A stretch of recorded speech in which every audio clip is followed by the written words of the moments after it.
Okay, good day.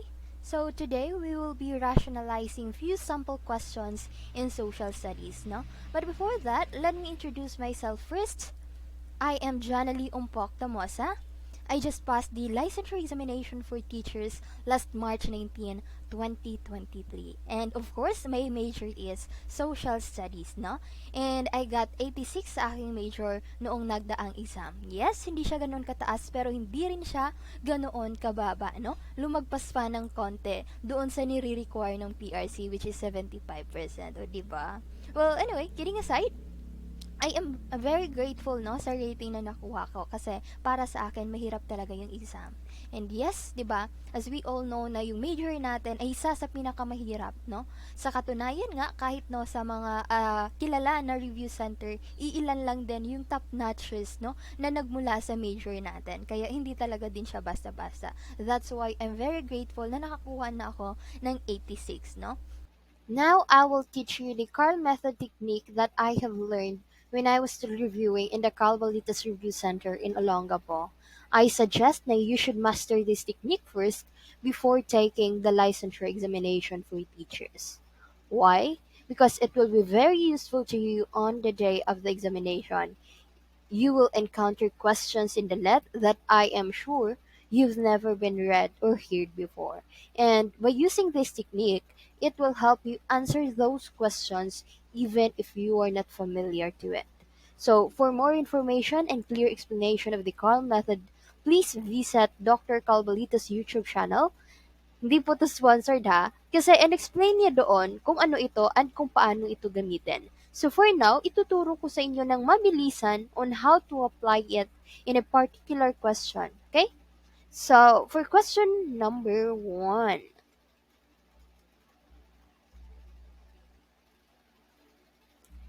After the accused, Mr. X, had consummated the crime of rape upon a girl named Miss O, age 18, niece of his deceased wife, he married the girl in a ceremony officiated by Minister Roa. He was charged and convicted of rape. Based on the facts, why was Mr. X charged and convicted of rape after he married Miss O? So let's apply the Carl method now in this question. So our mnemonics is Carl, okay? Remember Carl. C stands for comprehension. So the first step is to comprehend or understand the question carefully. Because as what Sir Carl said, that the answer to the question is in the stem or in the question itself. Okay? Remember that. So it's very important to understand properly what's being asked in order for us to get the correct answer. So the question here, why was Mr. X charged and convicted of rape after he married Miss O? So ito yung pinaka-question natin. Okay? So yung sasagutin mo lang yung pinaka-question talaga. Okay? So, and another tip pala, in order for you to understand a question is to try your best to translate it in your native language or dialect like in Bisaya, Tagalog, or kung ano-ano pa na kung saan ka komportable. Okay? So, let's go back to the question. Again, sino yung akusado? Si Mr. X. So si Mr. X, pagkatapos niyang magawa yung krimen ng panggagahasa doon sa babaeng nagngangalang Miss O, 18 anyos, na pamangkin ng kanyang yumaong asawa, pinakasalan niya ngayon yung babae, si Miss O. Okay? So ang namuno ng kanilang kasal or ang nag-officiate ng kanilang kasal ay si Minister Roa. Ngayon, si Mr. X, he was charged and convicted of rape. Based doon sa facts na binigay, why was Mr. X was charged and convicted of rape pagkatapos niyang pakasalan si Miss O? Okay. So now that you understand the question, let's go to our second step. Okay? Which is letter A. Kasi Carl, C-A. A is for anticipation.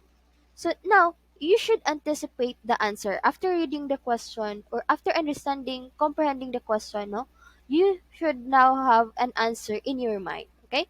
Try to answer the question sa utak nyo lang muna without looking at the choices, no? Ilagay nyo lang muna siya sa utak nyo, huwag kayong sumagot ng basta-basta. Why? Because there are 4 choices in one question and 25% lang yung chance na makukuha mo yung tamang sagot kung sasagutan mo siya agad-agad. Nakuha? That's why you need to remove at least two options that you are sure na malayo doon sa tinatanong ng question. So yun yung third step natin, which is letter R. R is for removal. Okay? So, after removing two distractors, kasi distractors yung tawag natin doon, we are now left with two choices. And with that two choices, we are going to leverage. Letter L. L is for leverage. Yun yung last step natin. Kaya nga siya Carl, di ba? So, pag titimbangin mo ngayon, kung alin sa dalawang natira yung mas connected doon sa tinatanong ng question.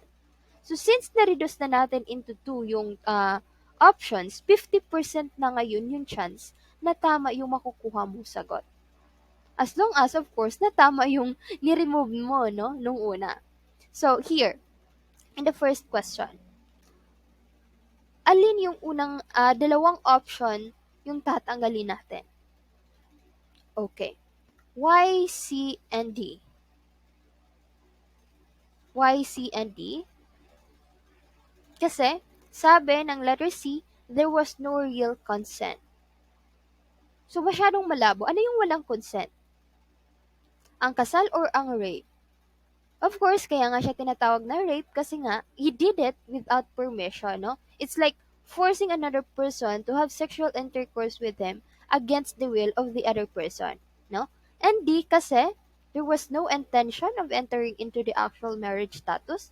Yan ba yung, masasagot ba nito yung tinatanong ng question? Hindi. Kaya, i-remove na rin natin siya. Okay?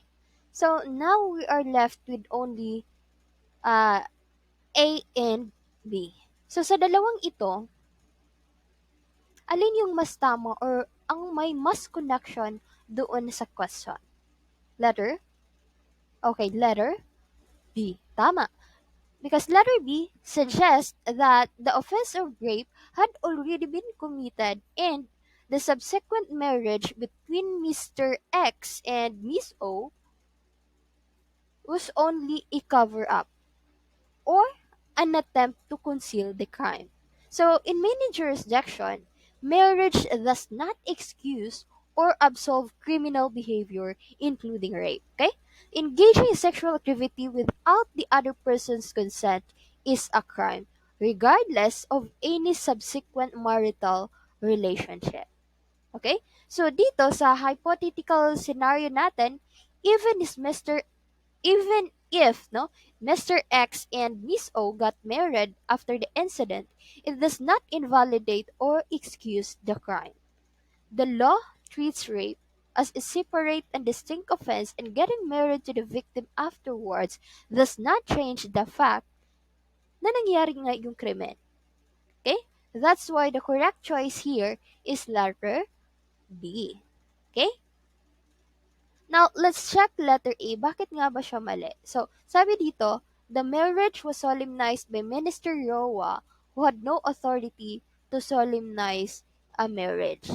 So, this statement as well is masyado siyang malayo dun sa tinatanong. Because the question is, why was Mr. X was charged and convicted of rape? 'Di ba? So, that's why it's a wrong option also. Now, since we are talking about persons who had the authority to solemnize a marriage, no? I-discuss na lang din natin siya kasi malay nyo naman, no? Lalabas siya sa mismong exam. Aalamin natin kung ang minister ba, wala rin ba siyang authority to solemnize a marriage, okay? So, okay. So, the Family Code or Article 7 provides an exclusive enumeration of persons authorized to solemnize a marriage in the Philippines. Among the formal requisites of a valid marriage is the authority of the solemnizing officer or the person who officiated over the marriage ceremony. Okay?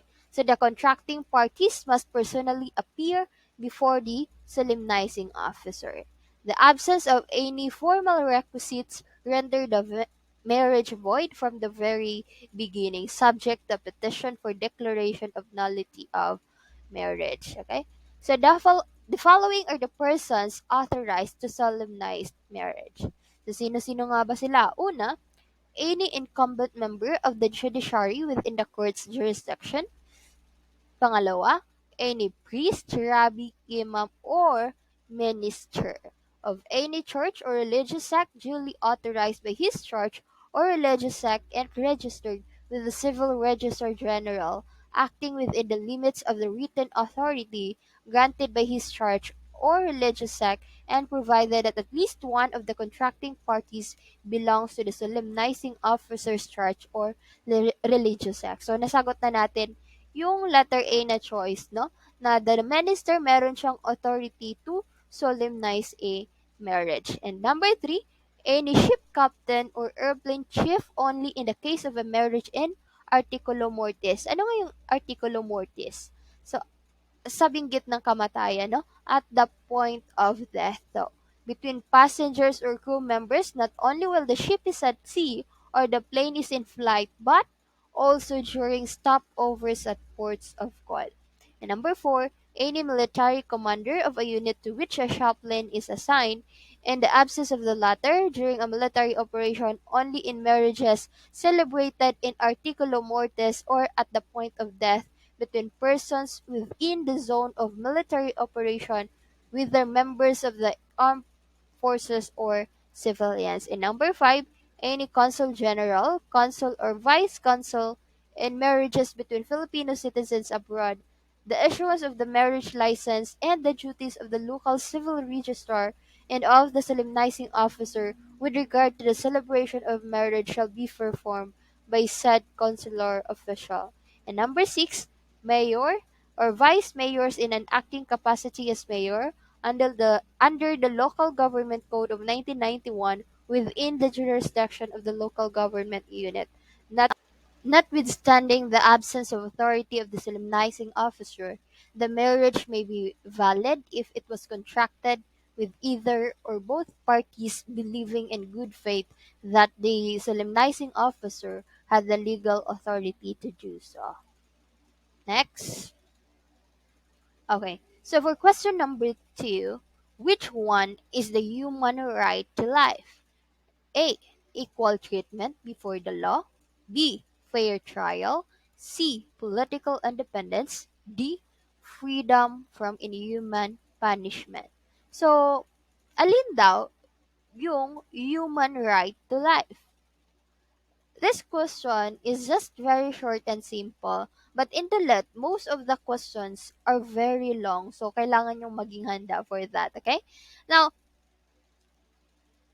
what are the first two options that we're going to remove first? B and C. Okay. Why B and C? B because, sabi ng letter B, fair trial. So, itong fair trial, this is a human right, but it's not a right to life. It's not a human right to life. Okay? So, the right to a fair trial means that individuals accused of a crime are provided with a fair and impartial legal process. So, ang ibig sabihin lamang nito is that if someone is accused of something, no, they should have a fair chance to defend themselves in court. So again, itong letter B, mahalaga siya, pero it's not directly about a right to life. Nagigets? Okay. So next is letter C. Why not letter C? Kasi political independence, it is an important principle in a democratic society, pero hindi rin siya directly related dito sa human right to life, which is yun yung tinatanong ng question. Okay? So pag sinabi nating political independence, ibig sabihin lamang nito, it pertains to the separation of powers among the different branches ng government para ma-prevent yung undue influence at para ma-ensure yung checks and balances. So, ibig sabihin lamang na yung government dapat free siya from outside control. So, yun yung political independence. Okay? So, between A and D, what's the correct answer? Okay. Why letter D? Because, sabi ng letter D,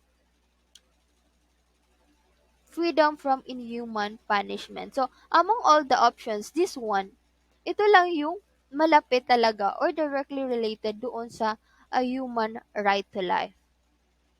So ano nga ba yung freedom from inhuman punishment?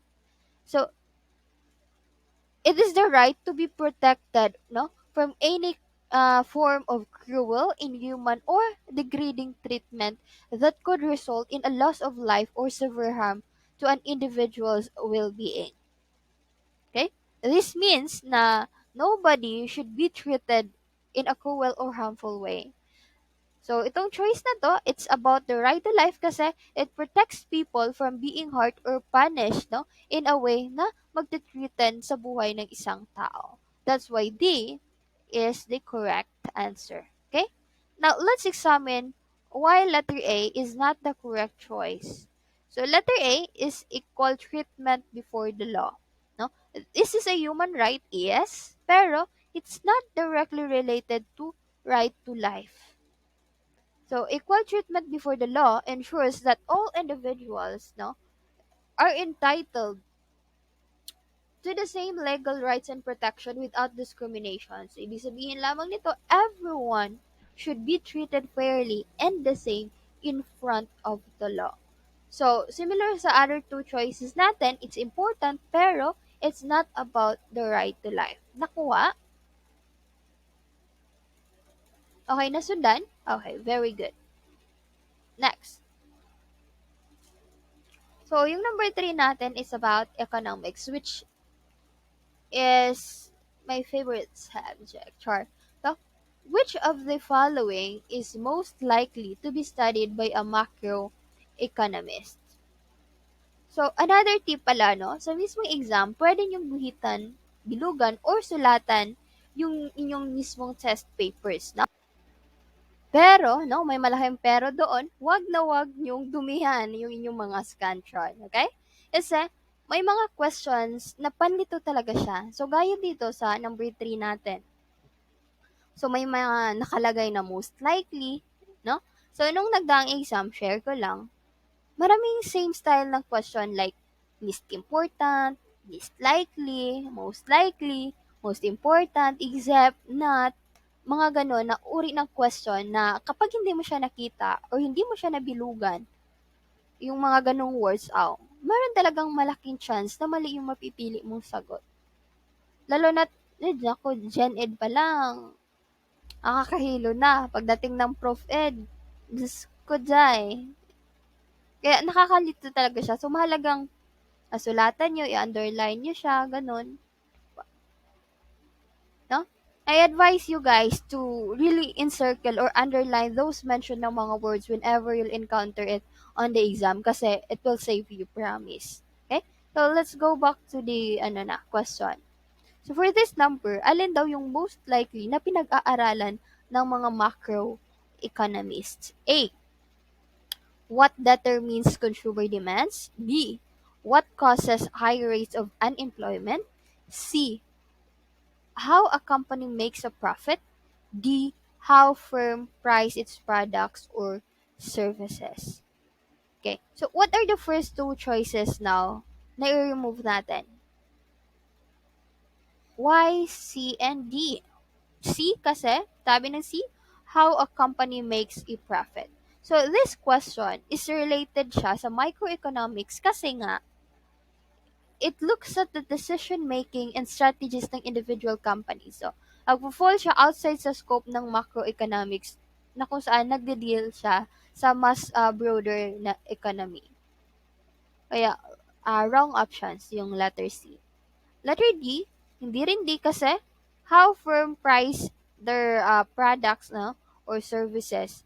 So, this topic naman is more likely to be studied in microeconomics than the pricing decisions of individual firms and how they interact in the market. Those are both microeconomic concepts. Okay? Now, between letter A and B, what's the correct choice? Hmm? Letter letter B.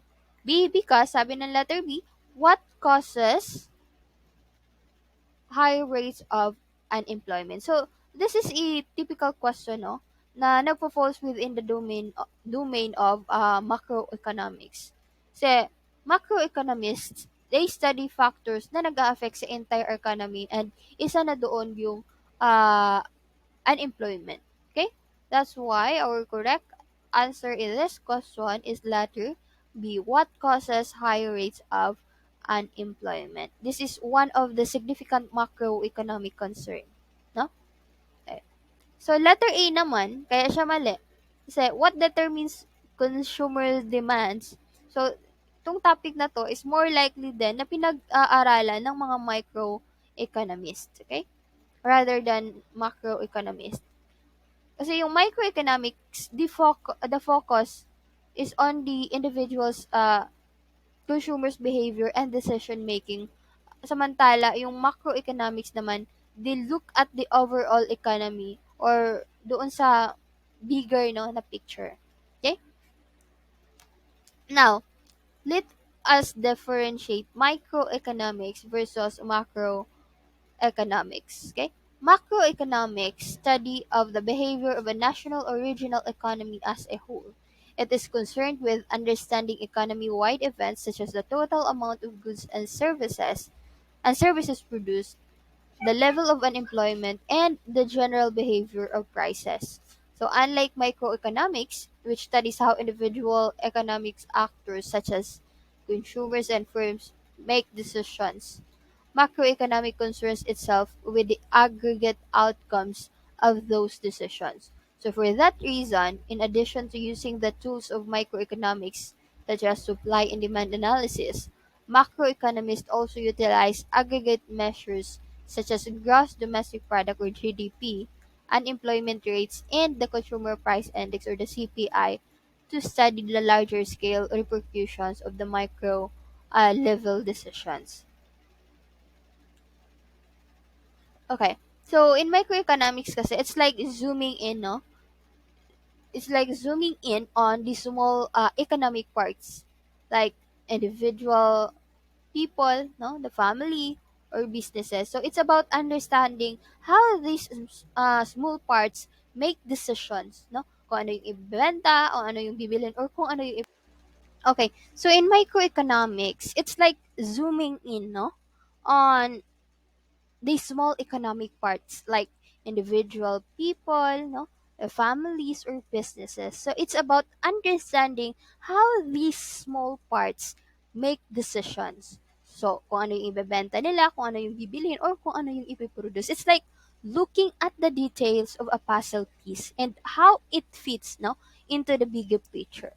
While yung macroeconomics naman, on the other hand, it's like zooming out to see the whole puzzle. So instead of focusing on individual pieces, it looks at the entire economy of a country or a big region. So it's interested in things like how much stuff is being made overall, ganon. Ilang tao yung may trabaho, gaano kataas yung unemployment, gaano kataas yung inflation. So mga ganong bagay ba. So it's like taking a step back to see kung how all the puzzle pieces fit together in order to make a big picture. So, parang ganon siya. Nakukuha? Agigets? Nakuha yung kaibahan ng micro at macroeconomics? Okay. So, now let's move to question number 4. Which statement is guaranteed by the Family Code of the Philippines? A. Both husband and wife are co-equal. B. Both are given the freedom to choose their occupations. C. The husband has the right to object to the occupation of the wife. D. The wife also has the right to object the occupation of the husband. Okay, again. What's the first two choices na i-remove natin? Y, C, and D. Ano ang napansin niyo dito sa dalawang ito? Dalawang choice na to. They are just opposite to each other, right? So, ikis na agad siya. So, may mga instances na ganito. Kapag mayroong na choices na opposite to each other, it's either wala sa kanila yung tamang sagot or between them lang, no? Yung tamang sagot. No? So, i-check nyo na agad. Kapag, halimbawa, yung isang choice, tas may opposite siya, may connection ba sila doon sa question? Or wala? So, kung wala, di ikis. So, parang gano'n, di ba? So, letter C kasi, the husband has the right to object the occupation of the wife. So this statement is not guaranteed, no, sa family code. The family code does not grant one spouse the right, no, para i-object yung occupation ng kanyang partner. In fact, such a provision would contradict or taliwa siya doon sa principle of equality between husband and wife. Okay? So, wrong option. Letter C is wrong. Letter D naman, the wife also has the right to object the occupation of the husband. So, similar doon sa previous statement, the family code does not provide the wife the right para i-object yung occupation ni husband. The principles of equality means that both spouses meron silang same freedom to make choices about their occupations without interference ng kanilang mga partners. Nagigets? Okay. So, before delving into the two other options, ano nga ba yung nasa family code? Basahin muna natin ng ano yung nasa family code.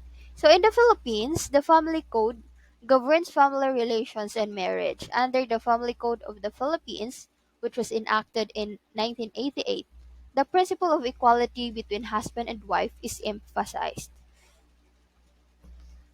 This principle is reflected in Article 2 of the Family Code, which states marriage as an inviolable social institution is the foundation of the family and shall be protected by the state.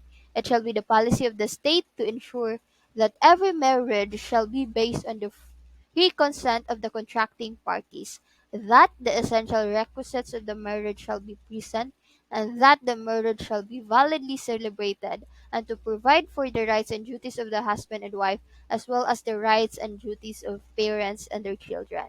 Furthermore, in Article 68 of the Family Code, it explicitly states that the husband and wife are obliged to live together, observe mutual love, respect, and fidelity, and render mutual help and support. This provision emphasized the equality between husband and wife in a marriage, promoting the idea that both spouses have equal rights and responsibilities in the family and the partnership.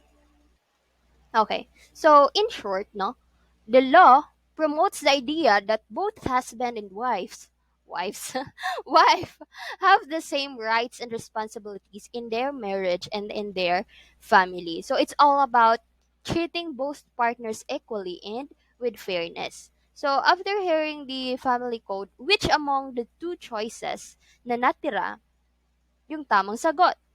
Okay, let's go back to the choices. Letter? Okay, letter A. Why letter A? Because, sabi dito, both husband and wife are co-equal. So, di ba, it is explicitly stated, no, doon sa family code, that both husband and wife are co-equal and have the equal right and duties in their marriage. Okay? So, the other three choices kasi are not guaranteed by the family code or may contradict doon sa principle of equality between spouses. Okay? For letter B naman kasi, sabi, both are given the freedom to choose their occupation. So, while this statement no, might be true in a general sense, it is not explicitly guaranteed by the family code. So, ang best choice pa rin natin dito is yung letter A. Okay? So, the correct answer for number 4 is letter A. Both husband and wife are co-equal. Okay. Next. So, for our last question for today, number 5, which statement support the abolition of death penalty? Again, which statement support the abolition of death penalty? A. Conviction followed by execution is a deterrent. B. Death penalty is an uncivilized, cruel, and unusual form of punishment, depriving criminals of the ultimate right to life. C. Recidivism in criminal cases is high. D. Capital punishment fits the severity of the crime of murder. Again, alin daw dito sa mga pahayag yung sumusuporta na tanggalin or alisin no, or abolish yung death penalty? So ano yung unang dalawang tatanggalin natin dito sa choices na to? Okay. Letter A and C. Okay, why A first? Kasi sabi ng letter A, conviction followed by execution is a deterrent. So, when we say deterrent, it is intended to discourage someone, no, from doing something. So this statement here suggests that carrying out executions serves as a deterrent to potential criminals. So in simple words ba, if the government carries out execution or putting people to death, no, bilang punishment for serious crimes, it is meant to scare or panakot siya doon sa mga potential criminals from committing similar crimes. So the idea is that the fear of being executed will make the criminal to think twice before doing something wrong. So ang letter A, instead na mag-support siya na i-abolish yung death penalty, kabaligtaran. Nagsusupport siya na ipatupad nga yung penalty. Kaya, mali yung letter A kasi hindi niya nasagot yung question. Okay? Okay. So, next, for letter C naman, sabi ng letter C, recidivism in criminal cases is high. So, this statement naman discusses the rate at which convicted criminals reoffend, no? Kasi sinasabing recidivism, di ba? So, pag sinabi nating recidivism kasi, it is the tendency, no, of a convicted criminal to reoffend para gumawa ulit ng ah, iba pang kasalanan. So, ang nangyari dito sa choice na to, parang in favor pa rin siya sa pagpapatupad ng death penalty. So, hindi siya sa pag-abolish. Kaya, mali na naman yung letter C. Okay? So, between letter B and letter D, what's the correct choice? Huh? Okay, letter B. Kasi sabi ng letter B, okay, okay, let's check first letter D pala. Okay? So, sabi ng letter D kasi, capital punishment fits the severity of the crime of murder. So, parang sinasabi dito sa choice na to that death penalty is an appropriate, no? Appropriate response doon sa seriousness ng crime of murder. So, parang nag-support pa rin siya doon sa pagpapatupad just like the other two choices na nabanggit natin kanina. So, instead na sa pag-abolish sila nag-support, nagsusupport sila para sa pagpapatupad ng death penalty. So, now, ang tamang sagot natin dito talaga is letter B. Kasi, sabi, death penalty is an uncivilized, cruel, and unusual form of punishment depriving criminals of the ultimate right to life. So, this statement here highlights one of the primary arguments against death penalty. Kasi, diba, many abolitionists argue that the death penalty is cruel and inhumane, no? Violating the fundamental right to life. Okay, so it is seen as a form of punishment that goes against the principles of human rights and human dignity. Okay, so this perspective, ito, sana yung cursor, okay, advocates for the abolition of death penalty para i-ensure that even convicted criminals are not subjected to such extreme and irreversible punishment. Okay? So, our correct answer for number 5 is letter B kasi siya yung sumagot doon sa question. Okay? So, that's the end muna ng ating talakayan ngayong araw. Hanggang sa bali mga kasoksad. Okay? So, I'll be making another video like this kapag hindi na ako masyadong busy. Okay. So, good luck sa exam and congratulations in advance future LPTs. Ha? And by the way, sa mga taga-Kawayan dyan, enroll at LCTC Review Center. It is owned by my very handsome former school paper advisor, Dr. Jan Axel Ayesi Cortez. Okay? At may possibility din, no, na ma-meet nyo si Sir Melvin Boracho, yung tinaguriang father of drills, no, during final coaching. Okay? So, sa mga taga-Subi Katulonga po naman dyan, of course, enroll din kayo dito sa CBRC Olonga po. Yun lang. Bye-bye!